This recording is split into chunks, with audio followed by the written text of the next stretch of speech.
સૌને જય ગણેશ। આજે ગણપતિના 10મા દિવસની બધાને ઘણી ઘણી શુભકામના। મિત્રો, આજના દિવસે ભગવાન ગણેશની ઉપાસના આરાધના કરો છો ત્યારે ભગવાનની ઉપાસનામાં આજે શુક્રવાર છે। રંગબેરંગી કલરના પુષ્પ, રંગબેરંગી કલરના વસ્ત્ર ભગવાનને ચડાવો અને અત્તરના પાણીથી ભગવાનનો અભિષેક કરો, યા દહીંથી ભગવાનનો અભિષેક કરો, યા દૂધથી ભગવાનનો અભિષેક કરો। આજે ભગવાનને દરેક પ્રકારના નૈવેદ્ય ધરાવવા જોઈએ, 56 ભોગ ધરાવવા જોઈએ।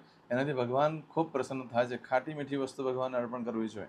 આજે ભગવાનની ઉપાસના આરાધના કરો છો, દસનમ તો વિનાયકમ, વિનાયક નામના ભગવાન ગણેશની ઉપાસના આરાધના કરો અને ત્યાં આગળ બેસી ભગવાનની પર દરોઈ જ્યાં રંગબેરંગી કલરના પુષ્પથી ભગવાનનો અભિષેક કરતા જાઓ, એટલે કે ફૂલ ચડાવતા જાઓ અને સંકટનાશક સ્તોત્રના પાઠ કરતા જાઓ।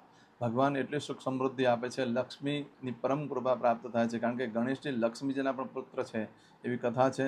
માટે આજના દિવસે પ્રદોષ પણ છે, તો ભગવાનની ઉપાસના આરાધના કરો છો તો 10મા દિવસે ભગવાન બધી મનોરથ પૂર્ણ કરે છે, બધી મનોકામના પૂર્ણ કરે છે। એવા આજના 10મા